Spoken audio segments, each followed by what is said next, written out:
What would you do if your HOA president tore down the one piece of your home that carried your memories, and the only weapon you had to fight back was a dam that could drain the entire lake? Simone Hargrave woke up that morning expecting the same view she had seen for nearly 20 years. The stretch of Lake Ashford glittering in the first light, her wooden bridge leading down to the dock where her boat rested, quiet and steady.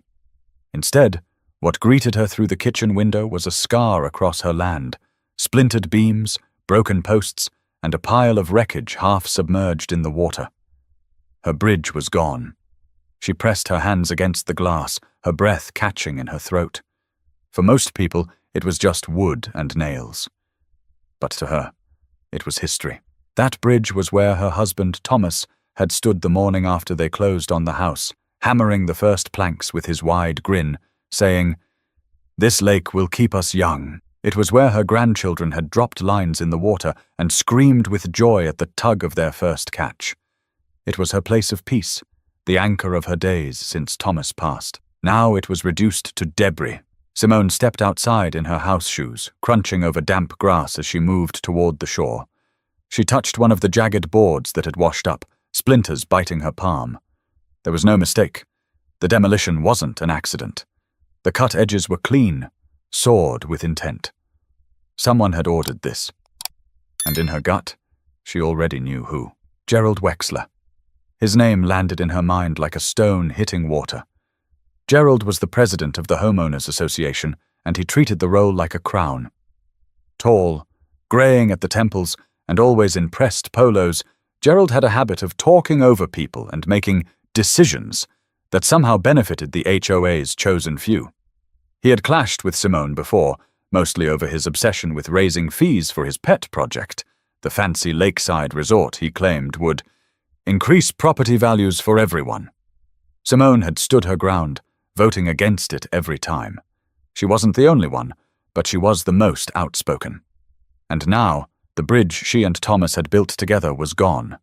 Her neighbor, Ruth Callan, shuffled out from her back porch, cupping a mug of coffee, her robe flapping in the breeze. Ruth squinted toward the water and called out, "Simone, Lord have mercy! What happened?" Simone turned, her voice trembling but steady enough. "Gerald happened." Who else could have signed off on this? Ruth shook her head, stepping closer. "I heard trucks last night, thought it was road work." "Didn't know they were tearing down your bridge." Simone's chest tightened. Trucks in the night, while she slept. Gerald hadn't just broken something she loved. He had done it like a thief. By mid-morning, word had spread across the neighborhood. A few neighbors trickled down to the shoreline. Some clucked their tongues in sympathy, others avoided her eyes. One man muttered, "Probably for safety." That bridge was old, but Simone caught the way he said it, parroting Gerald's line before it was even spoken.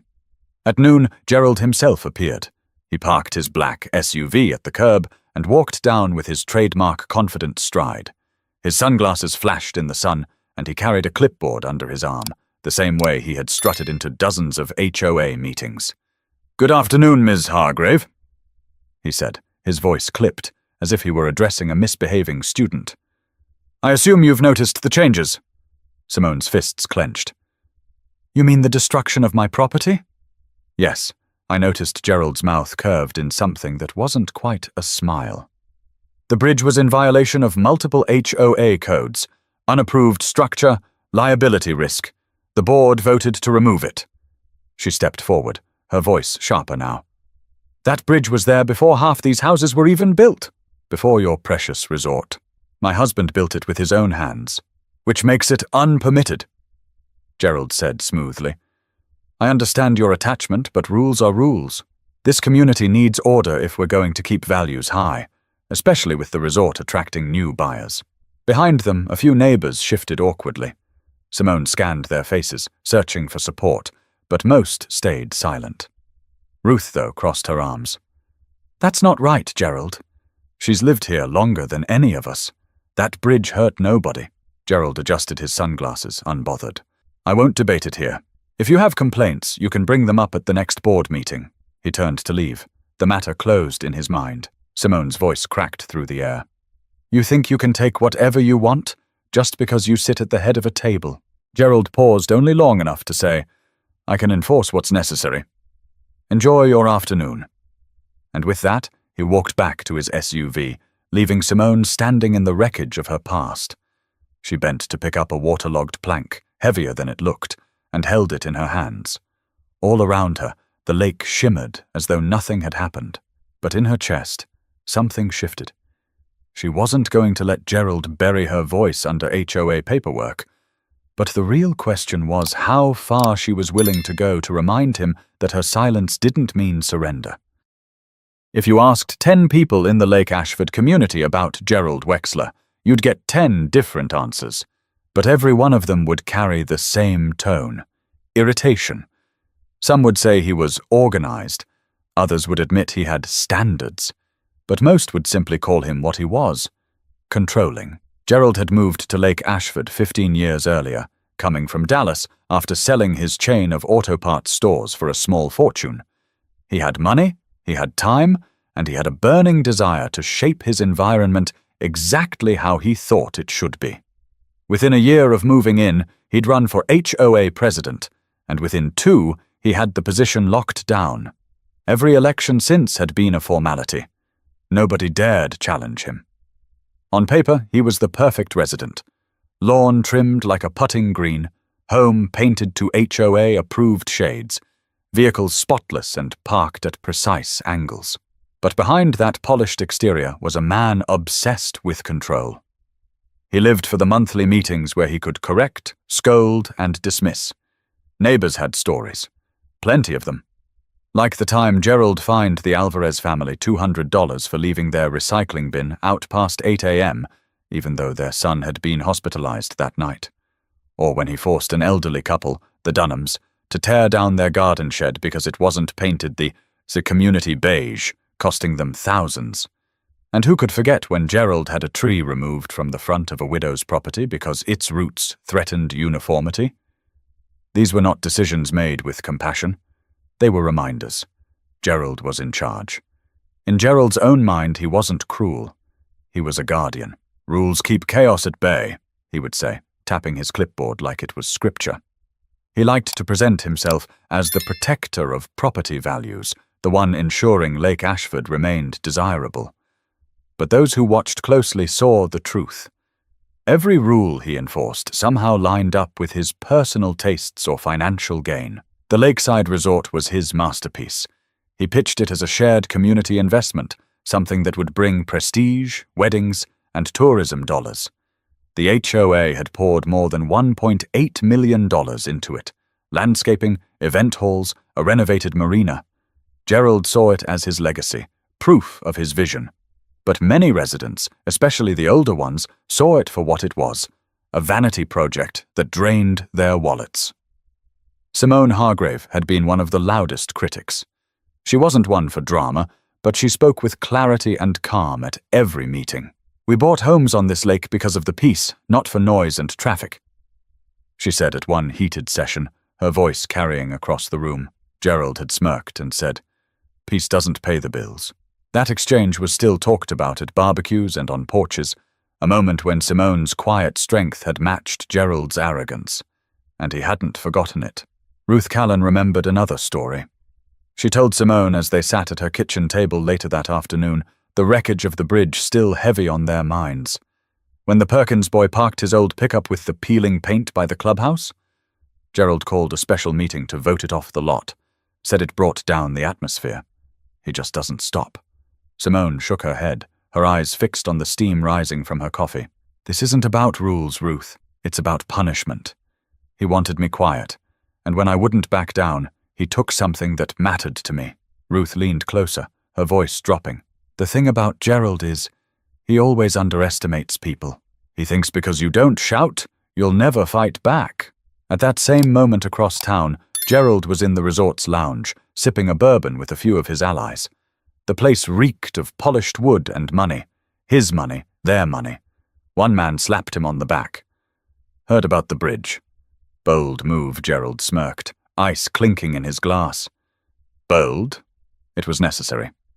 That bridge was a lawsuit waiting to happen. Liability like that can tank an association. A woman at the table tilted her head. But Simone's lived here forever. She's respected. Don't you think there'll be backlash? Gerald leaned back, confidence radiating. She's one voice. And voices like hers fade when the majority sees progress. In a month, nobody will remember the bridge. They'll remember the weddings we host here, the new buyers, the rising values. The table chuckled in agreement, but Gerald's eyes stayed cold. He thrived on control, but more than that, he thrived on silencing opposition. For him, this wasn't just about a bridge. It was about dominance. But outside the polished resort, whispers spread. Neighbors weren't as blind as he thought. Some pitied Simone, others admired her composure. And slowly, suspicion started to shift from Simone's old bridge to Gerald's growing appetite for power. But while Gerald basked in his victory, Simone was already thinking about the one thing he had overlooked: the dam at the south end of Lake Ashford. Before the noise of HOA politics and the wreckage of her bridge, Simone Hargrave lived a life most would have called quiet, but to her it was rich with meaning. Born and raised in Shreveport, Louisiana, she had moved to Texas in her mid-30s when Thomas's work in electrical engineering brought them to the Dallas-Fort Worth area. After decades of traffic, long commutes, and neighborhoods where no one knew each other's names, Lake Ashford felt like a gift. The house they bought wasn't the biggest on the water, not by a long shot, but it had two things Simone wanted most: a direct view of the sunrise across the lake, and a sliver of land that touched the water itself. She and Thomas had saved for years to afford it, and when they moved in, the first thing he suggested was the bridge. Not a decorative arch or some fancy pier, but a sturdy wooden walkway stretching from their backyard to a dock big enough to tie their modest fishing boat. For Simone, the bridge became more than just a convenience. It was where she and Thomas would sit at dusk, legs dangling over the edge, sharing conversations about the day. It was where their grandchildren, visiting from Austin, begged to sleep in tents, pretending the bridge was their pirate ship. And it was where, on the evening before Thomas's sudden heart attack 10 years ago, he had told her, "This place, this bridge, it'll outlast both of us. You'll always have it to keep me close." That memory kept Simone company through lonely years. Some nights she would stand on the bridge barefoot, letting the boards cool her soles, gazing out over the moonlit water. Other nights she cast her fishing line, even if she wasn't really fishing, just listening to the gentle slap of waves. It gave her rhythm, peace, and a tether to what she'd lost. Neighbors respected her for it. She wasn't loud at meetings. She didn't gossip. She showed up with potato salad for cookouts and casseroles when someone was sick. She kept her grass trimmed, her siding painted, but never competed with the residents who decorated their yards like catalog covers. People described her with words like steady, dependable, and kind. And that was exactly why the demolition of her bridge cut deeper than most realized. It wasn't just wood. It was her memory of Thomas, her anchor through grief, her place of calm when life spun faster than she wanted. When Gerald took that, he wasn't enforcing rules. He was reaching into her personal history and ripping something irreplaceable. Ruth Callan, who had been Simone's friend since the day they both realized they shared a love for birdwatching, saw the toll immediately. Sitting across the kitchen table, Ruth shook her head. "You've been through enough, Simone. First losing Thomas, then the assessments, and now this. It's like he knows exactly where to hit you." Simone stirred her tea slowly, her spoon clicking against the ceramic cup. "Thomas always told me not to let people like Gerald rent space in my head. But it's hard, Ruth. That bridge wasn't hurting anyone. He did it because I told him." No, Ruth reached across the table, her hand covering Simone's. "He sees you as a threat because you don't bend." And honestly, he's scared of that. Simone gave a small laugh, though it was hollow. "Scared of me? I'm just one woman trying to hold on to the little I have left." "That's exactly why," Ruth countered. "You don't scare easy, and that makes you dangerous to a man like him." Later that evening, Simone took her folding chair down to the shore where the bridge used to begin. The ground was uneven now, bits of wood sticking out from the mud, the water lapping against the jagged remains. She set the chair down and sat, staring at the place where her life had been interrupted. As she sat there, she thought about the neighbors who had stayed silent that morning, people who had whispered sympathy, but said nothing in Gerald's presence. It reminded her of something her father used to tell her when she was a child. Silence is a choice, baby girl, and sometimes it's louder than words. She pulled her cardigan tighter around her shoulders and let the thought linger. Maybe Gerald expected her to retreat. Maybe he believed she'd accept the loss as if it were fate. But the bridge wasn't just about her anymore.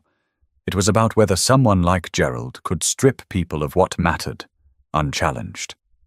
Her eyes drifted to the far southern end of the lake, where the dam stood, old concrete walls and a steel gate she hadn't paid much attention to in years. It was there when they bought the house, and every now and then maintenance crews came out to check it. She remembered Thomas once saying, "Funny thing, Simone. Part of this land, technically, gives us rights to that dam. Strange little clause buried in the deed. But who'd ever need it?" She stared a little longer at the shadowed shape of the dam across the water, the idea planting itself like a seed. Gerald had taken her bridge in the dead of night. He had stolen her peace. Maybe, just maybe, she wasn't as powerless as he believed. But while Simone sat alone with her memories, Gerald was already preparing his next move, convinced she'd stay quiet. The next HOA meeting was scheduled for the following Tuesday evening at the community center in Tyler, Texas, a squat brick building with fluorescent lights that buzzed overhead and folding chairs set in neat rows. Simone hadn't planned on going. Normally she avoided these gatherings. She hated the bickering, the raised voices, the way Gerald Wexler strutted around as though the place belonged to him. But this time, she felt she had no choice. When she walked in, heads turned. A few neighbors gave her sympathetic looks, others quickly looked away, unwilling to be seen taking sides. Ruth followed close behind her, gripping her tote bag like a shield. Simone spotted Gerald at the front of the room, already talking to two board members. He wore a pale blue polo and khakis, his clipboard tucked under his arm. His smile was wide, but there was nothing warm about it. As the meeting began, Gerald cleared his throat and adjusted the microphone. "Thank you all for coming. Tonight we'll address updates on the resort expansion, security guidelines, and of course, maintenance issues across the community." Simone felt her chest tighten. Maintenance. That was the word he would use. Not destruction, not theft. Maintenance. Half an hour passed, with Gerald droning about landscaping budgets and vendor bids. Finally, Ruth whispered, "Now, Simone, you can't let him skate past it." Simone stood, her chair scraping across the linoleum floor. "Excuse me," she said, her voice firm, though her hands trembled slightly. "Before we move on, I want to address what happened to my bridge." The room fell into an uneasy hush. Gerald looked up, feigning surprise. "Yes, Miss Hargrave?" "You ordered it torn down," she said. "Without notice, without permission. That bridge was part of my property. You had no right," Gerald set down his clipboard with exaggerated care. "Miss Hargrave, your structure was unpermitted and posed a liability. The board approved its removal unanimously." "That's not true," Ruth called out. "There was no vote at the last meeting." Murmurs rippled through the room. Gerald's jaw tensed, though his smile stayed fixed. "Some matters don't require full board discussion when safety is at stake. The bylaws clearly allow for immediate action in cases where liability threatens the association." Simone shook her head. "That bridge stood for nearly 2 decades without incident. You didn't remove it for safety. You removed it because I opposed your resort project." Gasps scattered among the neighbors. Gerald chuckled, but there was no humor in it. "That's quite an accusation. I assure you, personal feelings play no part in HOA decisions." "Then explain why it happened in the middle of the night," Simone pressed. "If it was legitimate, why not notify me? Why not let me appeal? Why use trucks under cover of darkness?" The room buzzed louder now, neighbors whispering to one another. Gerald raised his hands, trying to calm the noise. "Please, let's not spiral into conspiracy theories. We follow procedures." "No," Simone interrupted, her voice carrying over the room. "You follow your procedures. Your rules, your way of running this place like your private kingdom. But you forget something, Gerald. We live here too. We have rights. You don't get to bulldoze our lives because it makes you feel powerful." The tension was thick enough to choke on. Gerald's allies at the front exchanged uneasy glances. A man in the third row, Mr. Jensen, spoke up. "She's right. We never voted on that bridge, and I've lived here long enough to know it wasn't unsafe." Others chimed in.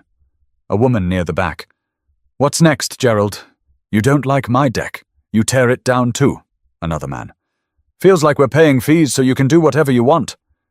Gerald's composure cracked for the first time. His cheeks flushed red. "Enough! This meeting is not a circus. If residents have grievances, there are proper channels." Simone's gaze locked on him, steady as stone. "And what happens when those channels lead straight back to you? When the man at the top is the problem." The room erupted again, voices colliding. Some defended Gerald, insisting he kept the neighborhood orderly. Others accused him of going too far, of forgetting that real people lived behind the fences and manicured lawns. Through it all, Simone stood tall. For once, her voice wasn't quiet, and it resonated far beyond her words. It wasn't just about her bridge anymore, it was about whether Gerald's grip on the community would ever be challenged. Finally, Gerald slammed his clipboard onto the table. "This discussion is closed. If you believe you have a case, Ms. Hargrave, I suggest you take it to court." Simone sat down slowly, her pulse racing, but inside her a fire had been lit. She had forced him to show his temper. She had made the neighbors look at him differently. She hadn't won, but she had cracked the mask. But Gerald had no idea that Simone wasn't finished, and the next move wouldn't happen in a meeting room, it would happen on the water. In the days after the meeting, Lake Ashford didn't feel the same. The air was thicker somehow, conversations sharper, and neighborly smiles just a little too quick to vanish once backs were turned. The demolition of Simone's bridge had stirred something larger than anyone expected. It was no longer just about wood and nails. It was about control, money, and the kind of community people wanted to live in. On a breezy Thursday morning, Simone went for her usual walk along the lakeside trail. She could feel eyes on her as she passed. Some neighbors waved, offering words of encouragement. "We're with you, Simone," said Mr. Jensen, the retired schoolteacher who had spoken up at the meeting. "He's been riding roughshod over us for too long." But not everyone felt the same. Near the clubhouse, Simone overheard two women talking as they arranged flowers by the entrance. "She's making a scene," one of them muttered. "Gerald's just keeping things safe." That bridge was a hazard, Simone kept walking, but the words stung. It reminded her of something she already knew. The neighborhood was divided. Some feared Gerald, but admired his order. Others were tired of his heavy hand, but hesitant to speak out. That evening, Ruth came over with a casserole, insisting Simone couldn't survive on tea and crackers alone. They ate at the kitchen table, the sunset casting gold across the lake. "You made waves at that meeting?" Ruth said between bites. "Some people are finally waking up, but others, they'll cling to him no matter what. They're afraid of rocking the boat." Simone sighed. "Afraid of him, you mean? He's turned this place into a monarchy." "Maybe so," Ruth said, leaning in. "But monarchs fall. Always have, always will." The following Saturday, Gerald called a special HOA gathering, billed as an information session about upcoming resort improvements. Word spread fast and curiosity filled the community center. Simone didn't want to go, but Ruth convinced her. "You need to see how far he'll stretch this. And people need to see your face." The room was packed. Gerald stood at the front with a projector displaying glossy photos of weddings, banquets, and boat rentals. "This resort," he announced, "is the future of Lake Ashford. It's why property values here are higher than anywhere in Smith County. But for us to reach our potential, we need upgrades, expanded docks, landscaping, and a new events pavilion. The cost will be shared, of course, through a modest assessment." A groan rippled through the crowd. "Another assessment?" someone shouted. "We just paid for renovations last year." Gerald's voice sharpened. "Investments pay off. Do you want to live in a community people admire, or do you want to watch values plummet?" Simone rose from her seat, heart pounding. Funny how the word investment keeps meaning money out of our pockets and into your pet projects. Maybe we should ask why the resort matters more than the people who live here. Murmurs of agreement swept the room. Gerald's eyes narrowed. Miss Hargrave, if you can't appreciate the benefits, perhaps Lake Ashford isn't the right community for you. Gasps filled the air. A man in the back shouted, She's lived here longer than you, Gerald. Another voice. He tore down her bridge without a vote. What's next? The room split like a crack in ice. Some residents argued loudly in Gerald's defense. He's protecting us from lawsuits, while others pointed at Simone as proof that he was abusing power. Chairs scraped against the floor, voices overlapped, and the meeting spiraled into chaos. In the corner, Ruth tugged Simone's arm. See? He's losing his grip. They're not all on his side anymore. But Gerald wasn't backing down. He slammed his hand against the podium, his voice booming. Enough! We are not here to indulge petty grievances. This is about the future of our community. If you can't see that, you're free to sell your home and leave. The silence that followed was heavy, suffocating. People looked at one another, unsettled by the suggestion that dissenters had no place here. Simone stood taller. Or maybe the future of this community is about neighbors who stand up when one of us is wronged. Maybe it's about remembering that rules are supposed to serve us, not break us. A few people clapped, soft at first, then stronger. Gerald's face tightened, but he didn't respond. He simply clicked off the projector and declared the meeting adjourned. Outside, under the parking lot lights, neighbors gathered in clusters, voices hushed but animated. Some swore they'd had enough of Gerald. Others said Simone was making things worse. But one thing was clear. The neighborhood was no longer united under Gerald's rule. Cracks were showing, and Simone had lit the fuse. But while the community argued over sides, Simone was already digging through her files, searching for the deed Thomas had once mentioned, the one that tied her land to the old dam. That night, Simone sat cross-legged on the floor of her study with papers spread out like fallen leaves. The air smelled faintly of dust and lemon polish. She opened old file boxes Thomas had labeled years ago: mortgage, repairs, property deed. He had been meticulous, the kind of man who saved every receipt and highlighted every clause. Back then she teased him for being too careful. Now, she silently thanked him. Her fingers traced over brittle pages until she found what she was looking for: the original deed to their property. The document was thick with legal jargon, but Simone read slowly, determined to understand. Near the bottom of one page, she spotted the line Thomas had once pointed out. Her eyes widened. Including shared access and rights of maintenance to the dam and water management structures located at the southern outlet of Lake Ashford.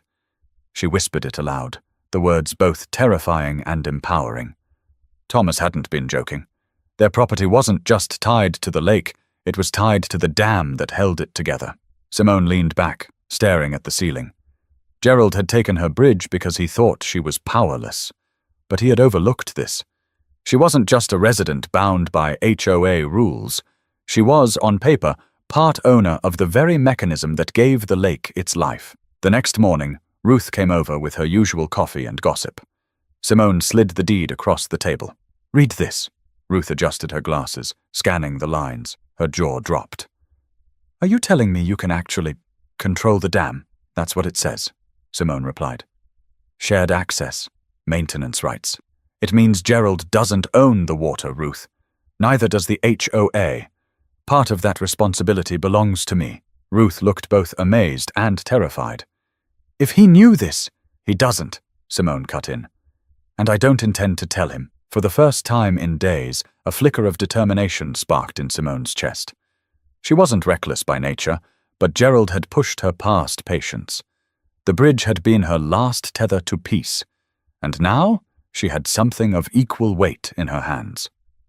That evening, she drove to the southern end of the lake. The road was narrow and cracked, weaving through tall pines until it opened to the dam. The structure loomed against the sky, concrete, weathered, but solid.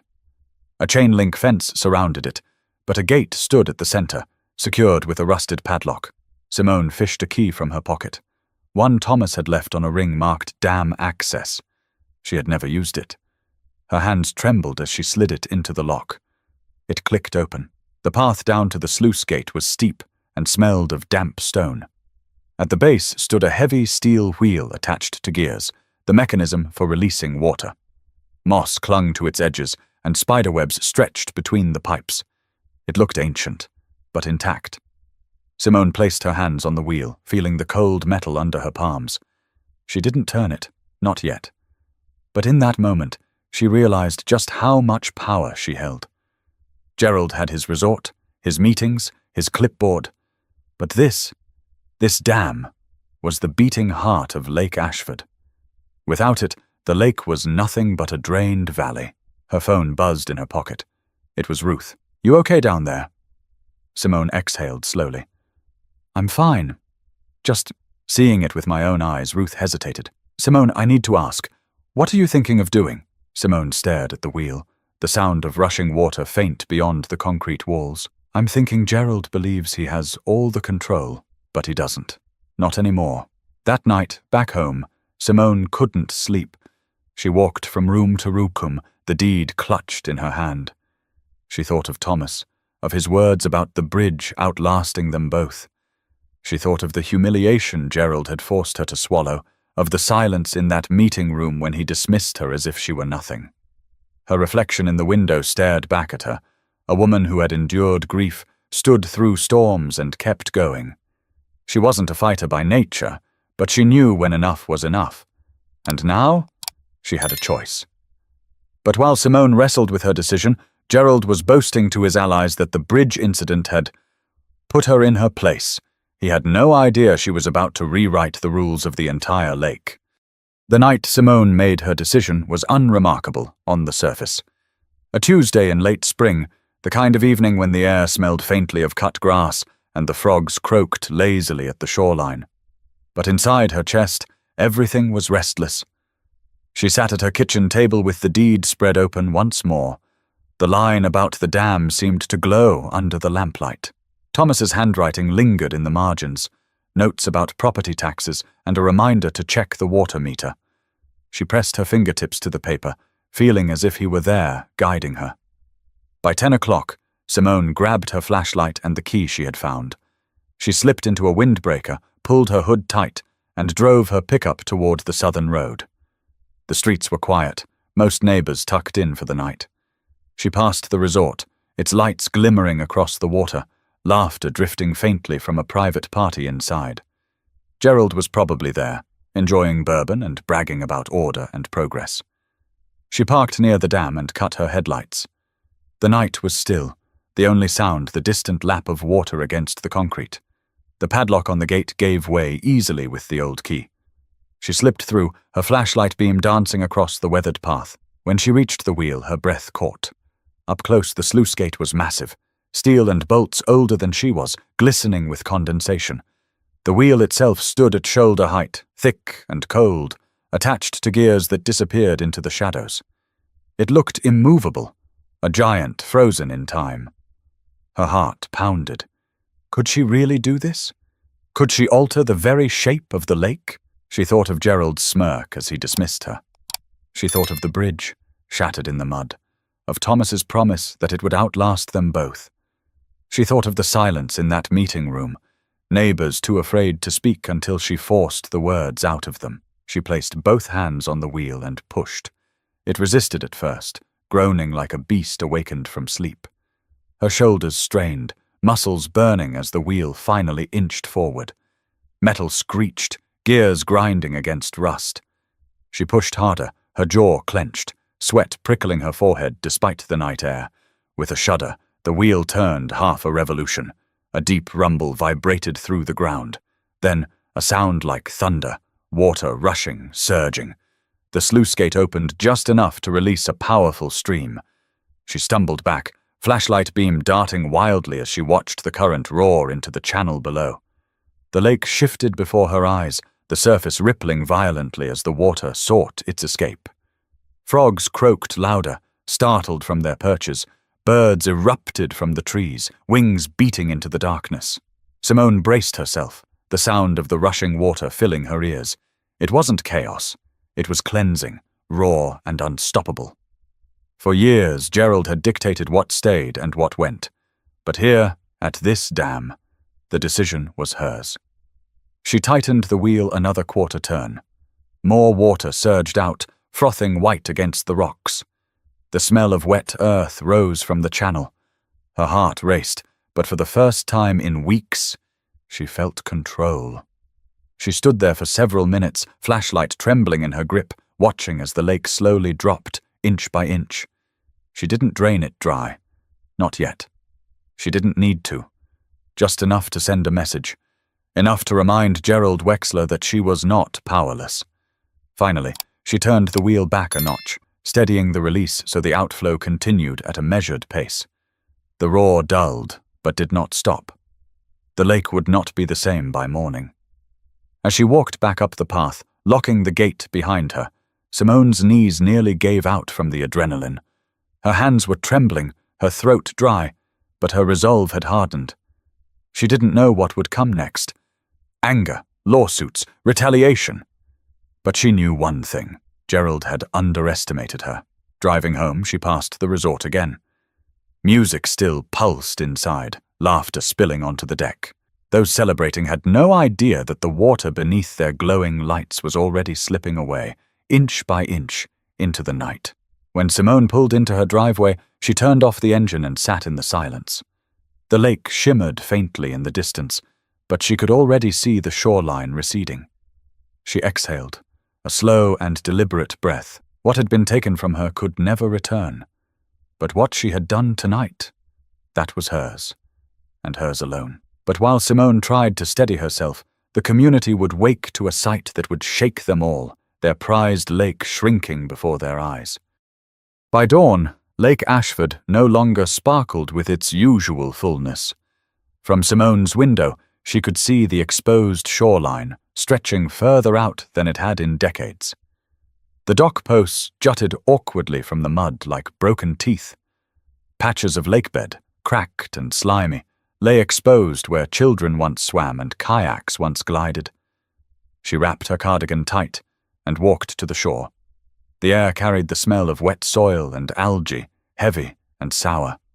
Birds pecked at worms wriggling in the fresh muck, and fish flopped helplessly in shallow pools. She bent down, lifting one in her hands, scales slick against her palms.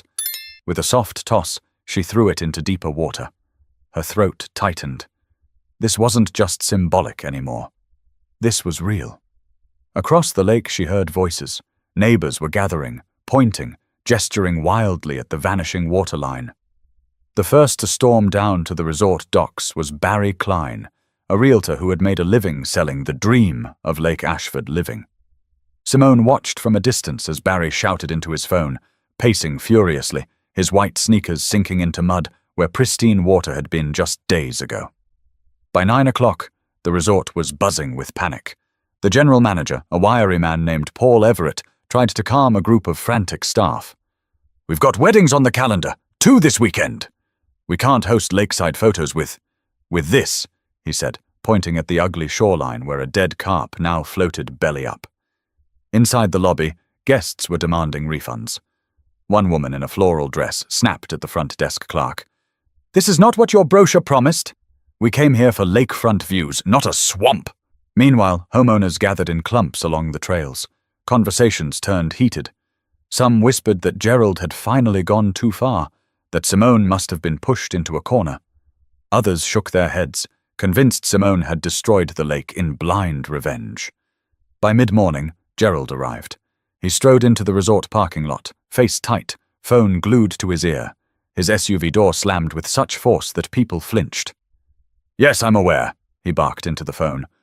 "No, the HOA didn't authorize this. It's sabotage, plain and simple. We'll find out who's responsible." He ended the call and turned to Barry, who was still fuming. "We can fix this. The dam can be adjusted. It's just a temporary drop," Barry scoffed. "Temporary? Do you know how many buyers are going to walk away after seeing this? You've been bragging about this lake for years, Gerald. Now look at it." Residents swarmed around, demanding answers. A mother clutched her child's hand and asked, "What about safety? If the water keeps dropping, what happens to the docks? The fish? The wildlife?" Another man yelled, "Forget the fish. What happens to our property values?" Gerald raised his hands, his voice booming over the crowd. Everyone calm down. The board is investigating. Once we determine who tampered with the dam, there will be consequences. Simone stood at the edge of the gathering, arms folded. Her heart raced, but she kept her face steady. When Gerald's eyes swept over the crowd and landed on her, the corners of his mouth twitched. For the first time, he didn't smirk. He knew. Neighbors followed his gaze, whispers rippling through the group. Do you think she... One woman murmured. She's got the right, doesn't she? Didn't Thomas tell her something about it? Ruth stepped up beside Simone, her voice carrying louder than intended. If you ask me, Gerald, this is the price of tearing down what wasn't yours to take. The crowd turned. Gerald stiffened, his face reddening. Are you accusing me of causing this? I'm saying you provoked it, Ruth replied firmly. You pushed too hard. You humiliated her. And now we're all paying for your arrogance. The group buzzed again, voices clashing. Some nodded in agreement with Ruth, others muttered about recklessness. But the seed was planted. People were questioning Gerald openly, in broad daylight. At noon, a reporter from the Tyler Morning Telegraph pulled into the lot, camera slung over her shoulder.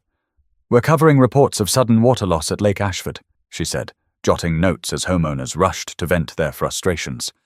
The headline practically wrote itself. Resort town's lake drains overnight. Residents blame HOA battle. By the time the sun reached its peak, the resort's once prized waterfront was nothing more than a muddy wasteland.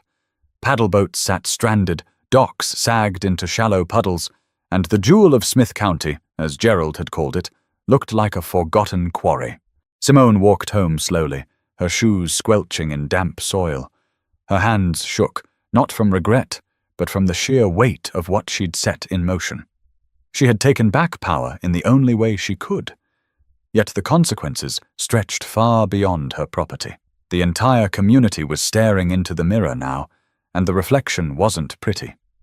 But as the day dragged on and anger boiled hotter, Gerald wasn't thinking about the lake anymore.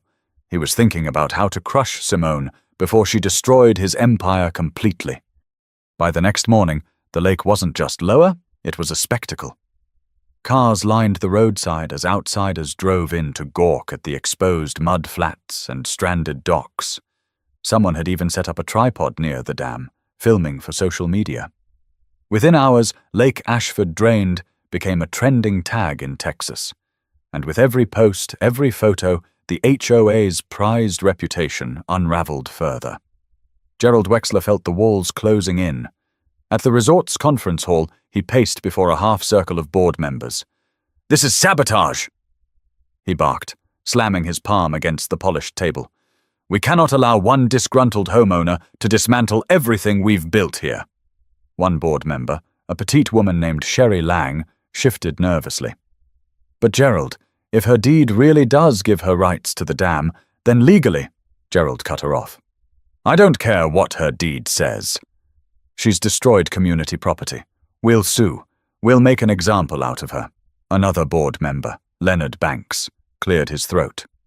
"With respect, Gerald, maybe we should consider negotiating. People are angry, not just at her, but at us. They're asking why the HOA had the power to tear down her bridge without a vote." The room went quiet. Gerald's jaw flexed, his knuckles whitening as he gripped the back of his chair. "You think I'm the villain here? That woman turned this community into a circus. You know how many cancellations we've had in the last 24 hours? 23. Weddings, retreats, you name it. If we don't take control of this narrative, Lake Ashford is finished." Meanwhile, Simone sat at her kitchen table, sipping coffee while Ruth read aloud from the morning paper. The headline sprawled across the front page. "Bridge battle leads to lake disaster.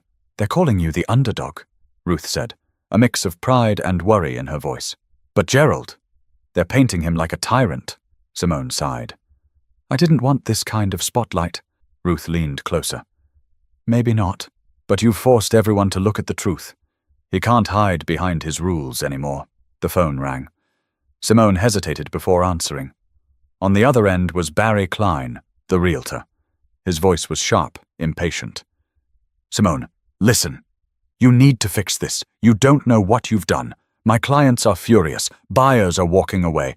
Do you realize property values could drop by half if this lake doesn't recover?" Simone's tone was calm.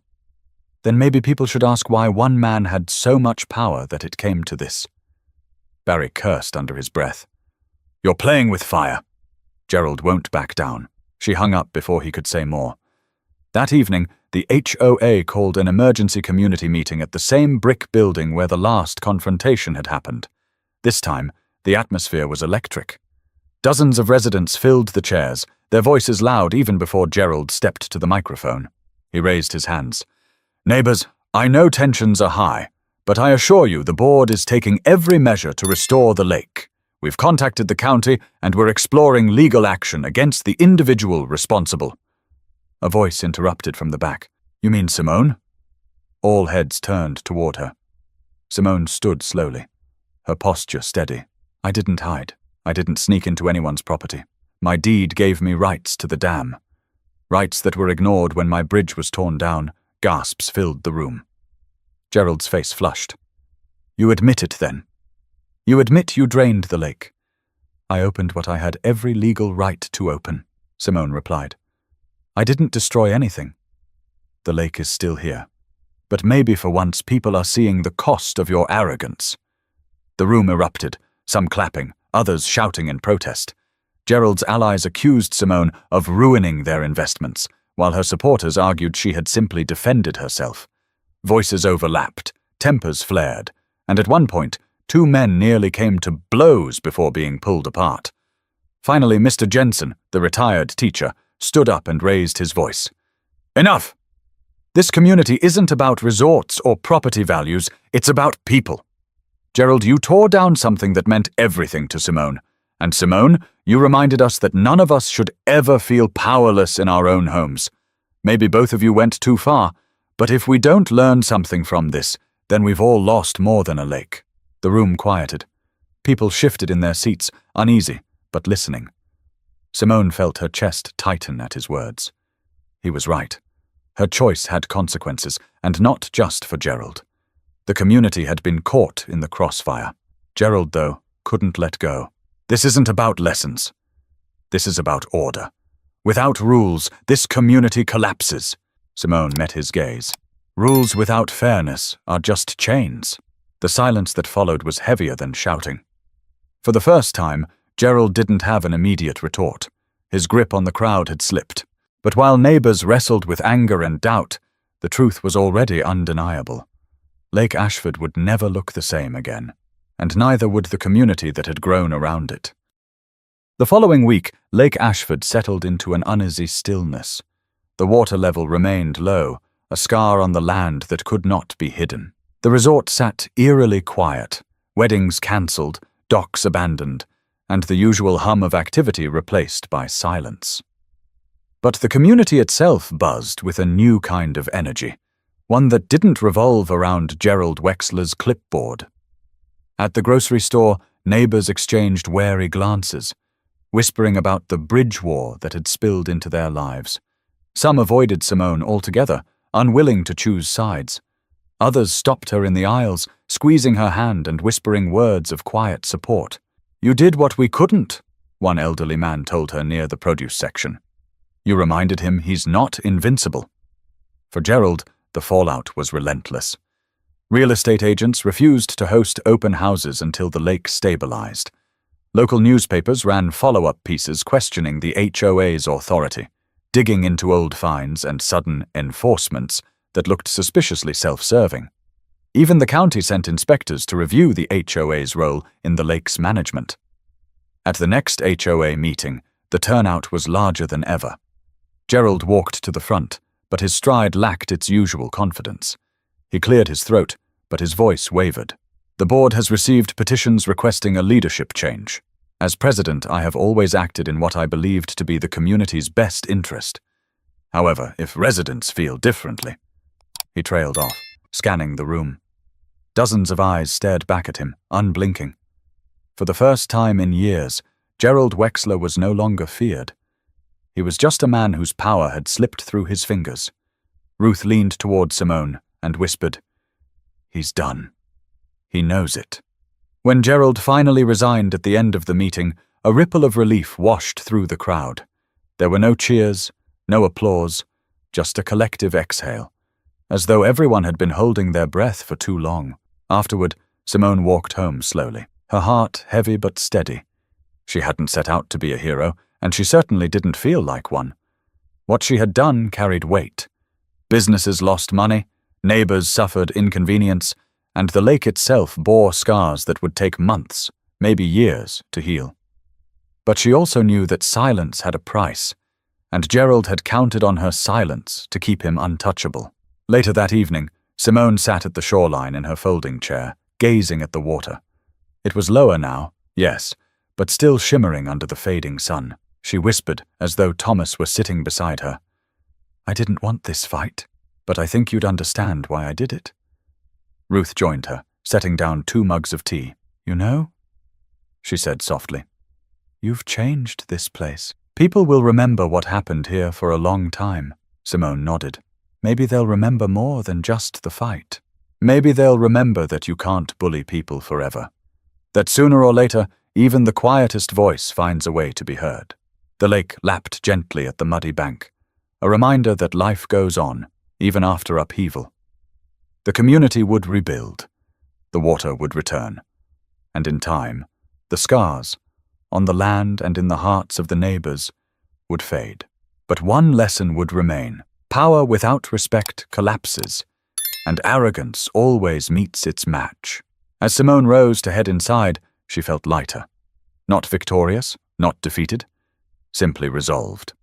She had protected her dignity, reminded her neighbors of theirs, and shown that even against the loudest, most controlling voice, one person's courage could tilt the balance.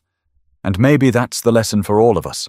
Never mistake silence for weakness, because sometimes it's the quietest people who make the loudest impact. If you found yourself gripped by Simone's story, remember this.